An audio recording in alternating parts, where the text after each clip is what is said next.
We have now plenty of time to ask questions. And one technical question, can we get another microphone for the questions? That would be fantastic.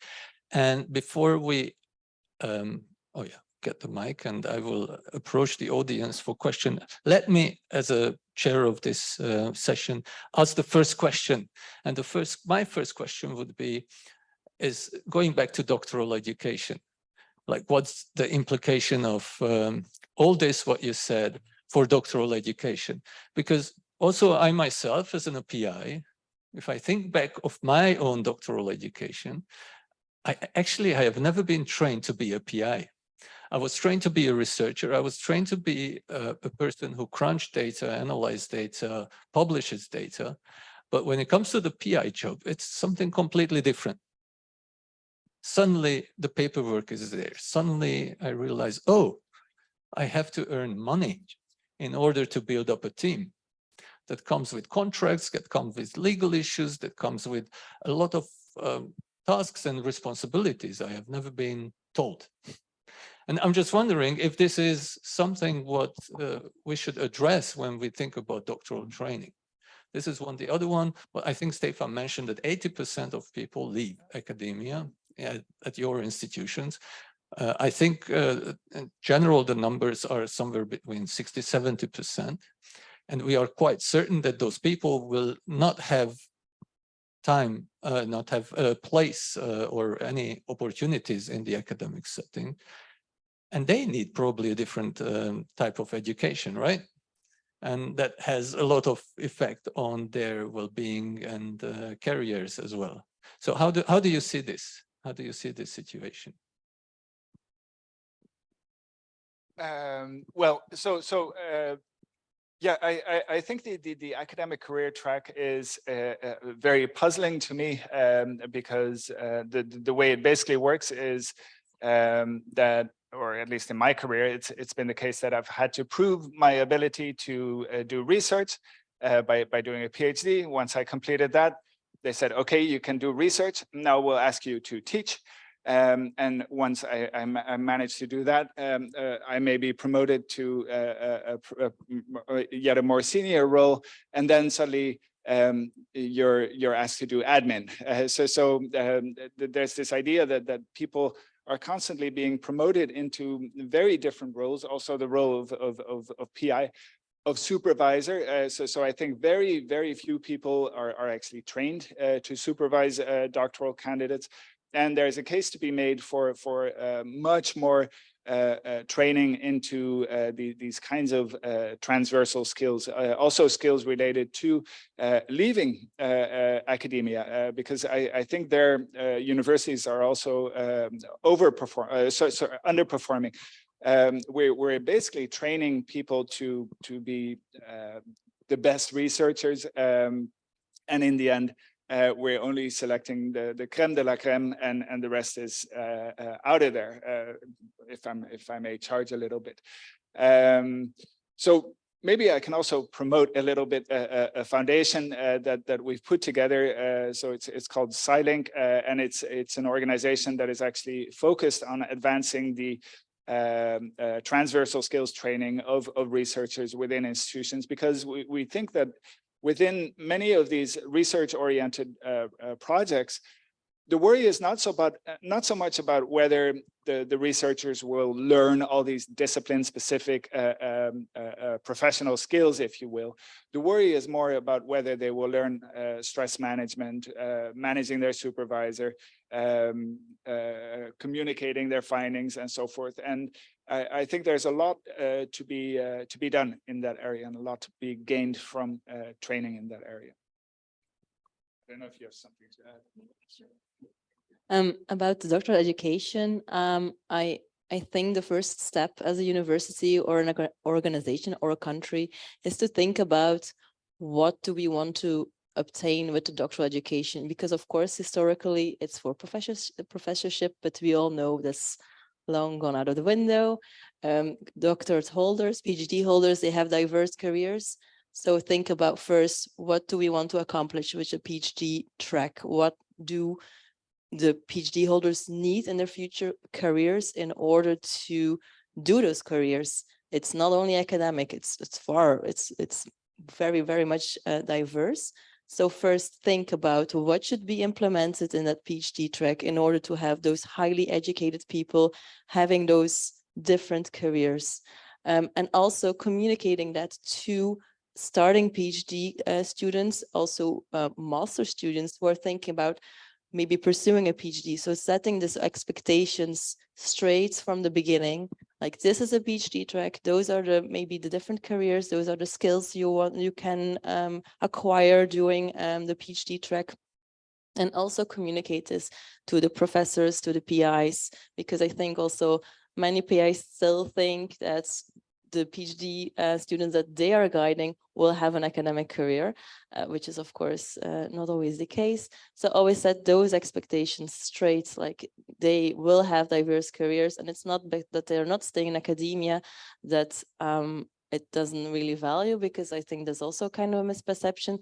People outside of academia are still involved in research. They are also can also collaborate in diverse research projects, collaborations between universities and industry or other sectors. So I think the first step is to think, how will we fill this in? What kind of courses or skills do they need? And then put it into motion or into place. Thanks. And now, audience, are there any questions here? Hold on. So John and then Brian. First of all, it was very, very interesting. Thank you.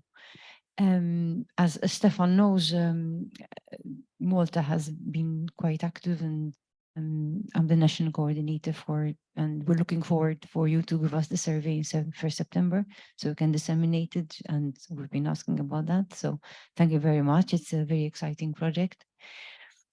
I'd like to go back to what you said on identity, and I think, sorry.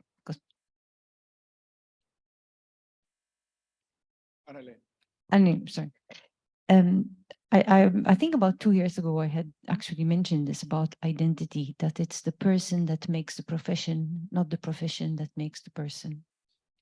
And studying for become a doctorate in order to achieve some dream, which you don't achieve, is, I agree. However, I think, I'm just wondering where in the survey there is a focus perhaps on self-awareness, on what do I want to do with this PhD? What do I really want to do with this PhD? And if I don't get what I'm doing the PhD for, how can the PhD serve to enhance my career in another area? So that would be the first question. And the other question, at least I don't know whether this is just my experience at my university. I'm not an academic. I have a doctorate and I don't know how much other stuff, but I'm not an academic. And because I'm not an academic, I'm automatically considered a second-class citizen by the academics. So in order to be something, you have to become a professor. Otherwise, you're basically nothing, even if I'm heading a service which everybody knows, which is for them. And I train them in self-awareness and stress management and burnout prevention, God alone knows what, but I'm still a child of a lesser God. So I'm wondering how this is related to what you were saying, that, you know, if you're doing a PhD, it's automatically to become an academic. Otherwise, you're a child of a second God. And maybe, I don't know if this is possible to begin to think to change this perspective and how to go about changing this perspective. And one of the things that comes in mind to me is to create peer groups. I think we've already been discussing the possibility of creating peer groups to support people to actually come to a career which is feasible, which will give them self-actualization, hence, as you said, the modifying factor to stress, burnout, and mental health. So I'm just wondering how you're looking at all this through the survey, if the survey addresses this, or if you're looking at this as something which is post-survey. So as to your first question, I haven't memorized every question on the survey yet, but I'm sure there must be something. What is interesting is that I was involved in collecting some data from the Marie Curie Alumni Association, and that data set is kind of unique because we have people who all completed a PhD, but some of which have left academia and some of which are still in academia. And guess who's reporting greater well-being? Yeah, so we're finding that people who have left academia are significantly happier than the people who have remained. I think as to your other questions, yeah, I keep thinking of this perhaps very poor metaphor, but the younger researchers, like PhD candidates, are really in the trenches, if you will, fighting the war, whereas professors are the generals who are way removed from the front line and from taking the actual risks and so forth. And I think our systems, like our performance assessment systems, in a way, are very poorly designed in giving due credit for the actual work that our PhD candidates are doing, because they are, I think, by and large, making the real discoveries and advancing science, if you will. I myself have struggled in my role as supervisor because I'm also overloaded, and it's very easy to pass down responsibilities in kind of an unfair way. So I found myself telling my PhD student, and in a way it is in their own interest, but it's something like it's great if you come out of this PhD with a publication. It's not a requirement, but if you have a publication, that is really great. And it's even better if you come out of this PhD with 2 publications, and you know, maybe 5 publications would be really excellent. And the conflict of interest lies in the fact that I would have my name on all those publications, right? So I think one very simple thing that we could do in redesigning performance assessment systems is to make sure that supervisors cannot claim credit for the work that they produce with their candidates. Like I receive no other formal compensation for supervising PhDs other than those publications. But what would happen if you told professors, here's 30% of your time, spend that on PhD supervision. It's fine if you publish, but those publications will not count towards your research time or whatever. So I think there's some very simple measures that we can make to maybe redesign performance assessment systems and so forth. Yeah, I don't know, just some thoughts.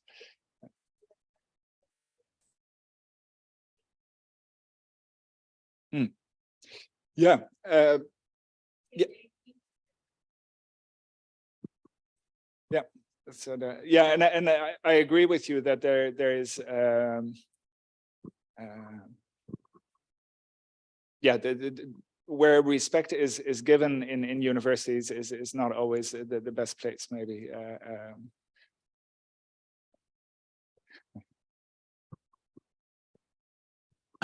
Brian, you had a question probably from the online audience, right?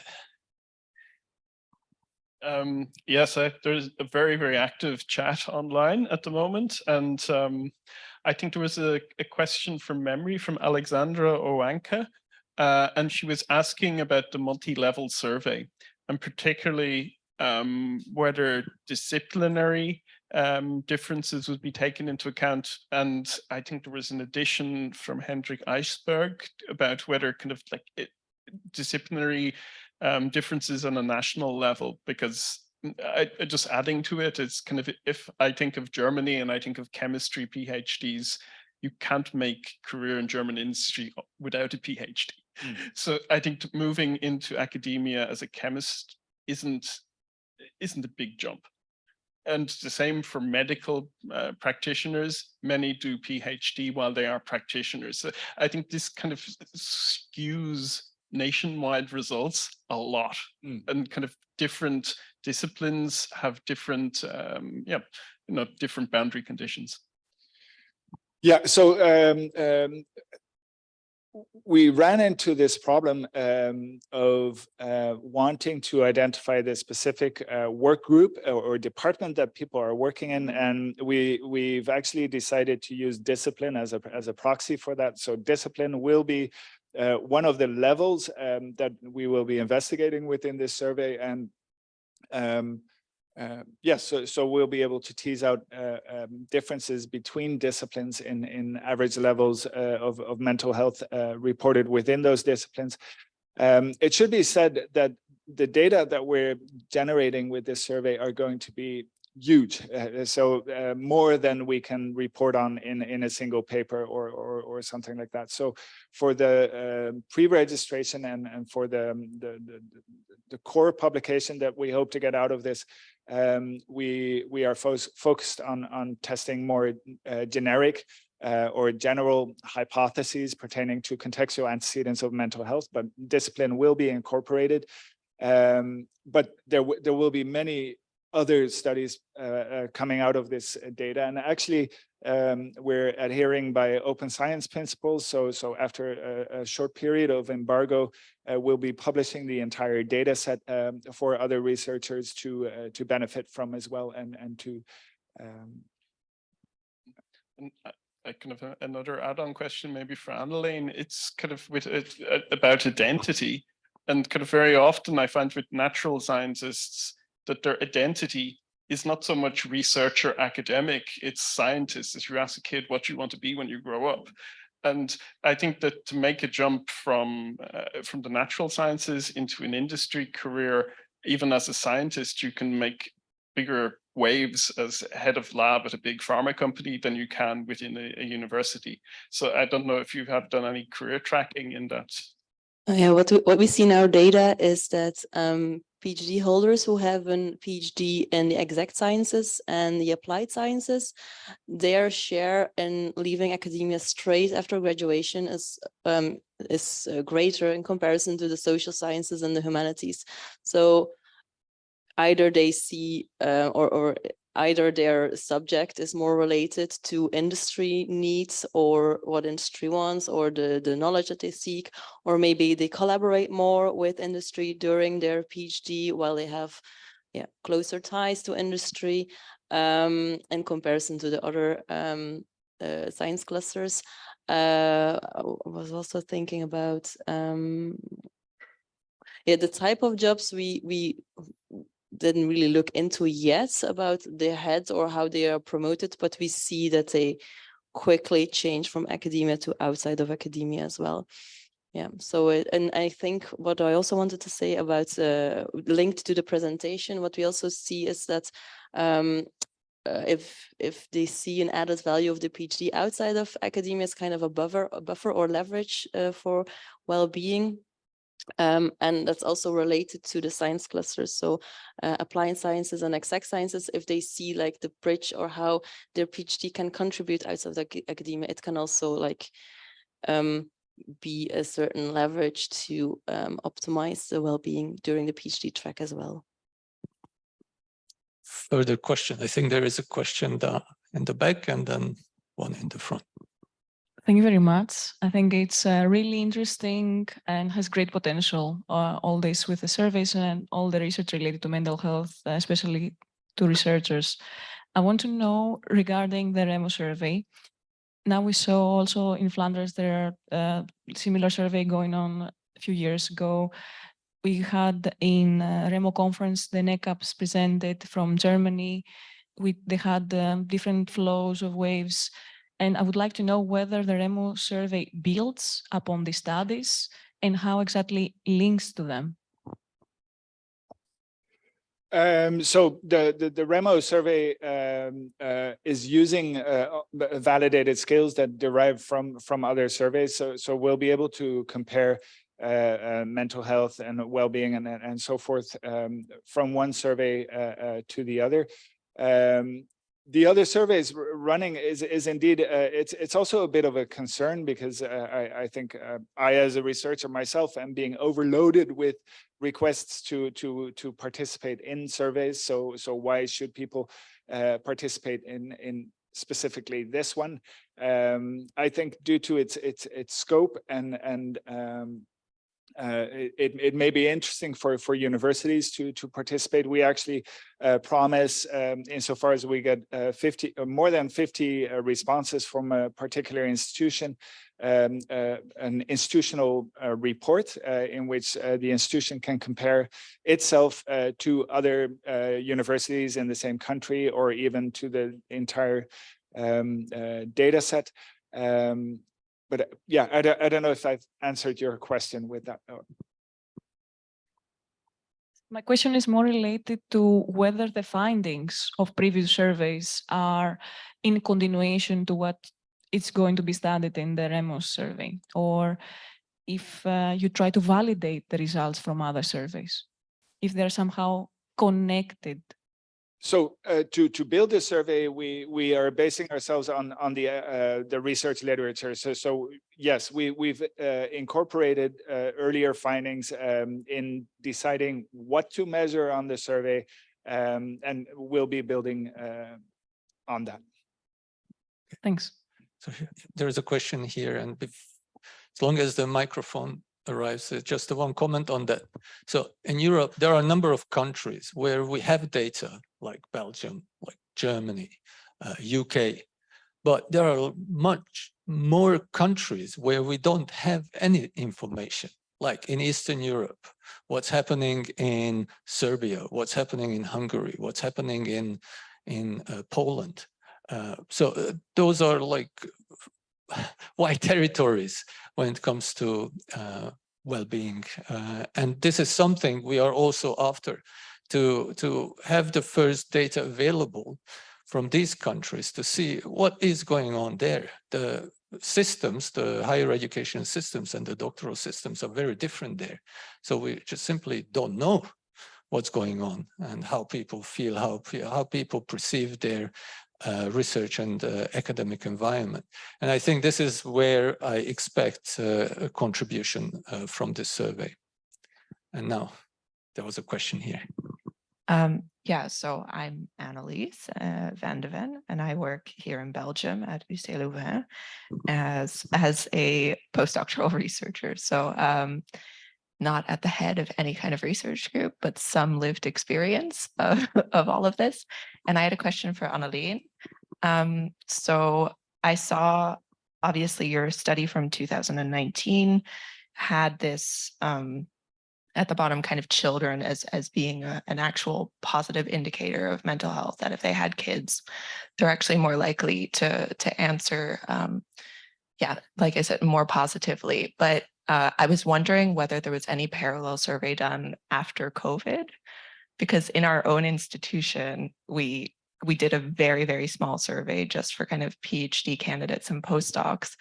And one of the big things that they brought up is the situation completely changed after being at home with your kids suddenly and being locked up with them, how that kind of affects mental health. And then also wondering, does it then flip back, or are those changes lasting?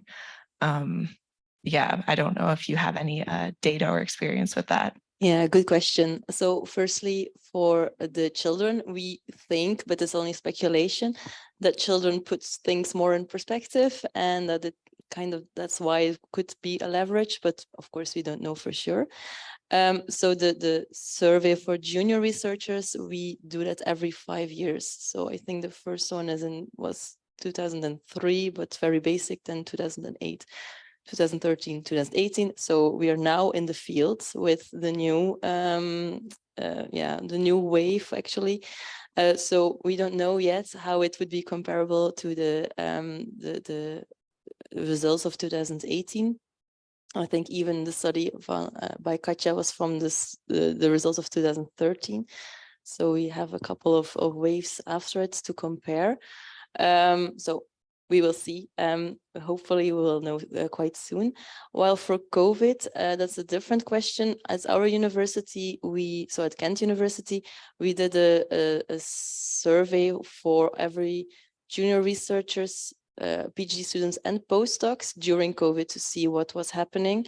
And it was exactly what you said. So people who had caretaking responsibilities, so not only children, but wider than that, they had a more severe risk of having more workload, having the difficulties to cope with your work, your life at home or somewhere else. And of course, being in this constant loop of like, I have to work, but I also have to take care of children, of family. And yeah, so it was a huge risk factor back then, yeah, of course. But now, while we are not really in the old situation, but while it's being that the children can go back to school, we don't know yet how it's related. But it could be a good idea to look for how old the children are. That maybe that can play a role. That maybe there's a distinction now between people who had children during COVID, or maybe people who had children after COVID. Yeah, can be also changed. Yeah, thanks. There is one question there, and I think that that is the last one. It's a comment. Well, a comment that then can provoke some comments from your side. The information that we get, for instance, that 80% of PhD students after the PhD leave academia, I think it's maybe time for us to think if that is actually expectable, instead of making it a bad news or a negative result. I mean, if we do an analogy between academia and a big corporate business, corporations have, for instance, 200 staff entering the first year, and after the first year, because they don't handle the pressure, or they understand that they don't like the work that they're doing there and they don't see a career afterwards, they leave. So from those 200 guys that finished the masters and entered into this corporate business, they will stay like 30. So maybe 80%, it's a good number, instead of getting that as a negative result. And maybe there's a problem on recruiting PhD students. And when Stefan said that maybe we're recruiting too many PhD students, maybe not only too many PhD students, but the wrong ones. Because if we discuss the idea of a PhD student will do the PhD and eventually will be obliged, if he or she gets a position, obliged to do teaching, is this person really enjoying teaching? Because if the person doesn't enjoy teaching, why is she or he doing there? So I think it might be the time to create a new mindset on people that leave universities are not negative results, but maybe they're good outcomes. Yeah, I don't know if you agree with this. I believe that you can agree. Yeah, I do. I think it also ties back to the first thing I said about what is a PhD. So what should be expected if, because in Belgium, some positions are indeed also related to education. So people have to teach, but other positions don't have to do that. So of course, I think for recruitment, if there is a position available and it includes education, then I think you should also, or the university or the departments, should look for people who are capable or want to do education, because otherwise it's not a good match. So first part is, what is a PhD? How should it be filled in? Not only department, but also faculty, university, maybe even country specific. Because I don't think there are too many PhDs. It's just like, how should we train them in order to make them fit for all those careers? And yes, people leaving academia is not a negative outcome. It's just, it's an education, and it's for diverse careers. So we should educate them properly for all those different jobs that they can do, want to do, should do. Yeah. Yeah, I'm also wondering oftentimes about like the role of hierarchy in academia, and so why, so is hierarchy necessary for science or for scientific progress, and what would happen if we and this is just fantasizing a little bit, but what would happen if we got rid of all professors and use the money so gained to create positions at a single rank above PhD? Would that, yeah, I don't know, but we could create many more positions for many more people wanting to be in academia, perhaps. But is that a good thing, having more people in academia? Good, famous final words. Thank you very much, Stefan and Anneleen, and thank you very much for the questions, both from online and here. Now we take a half-an-hour break, not only 28 minutes break, and we get back to here for a panel at 12 o'clock. Thank you.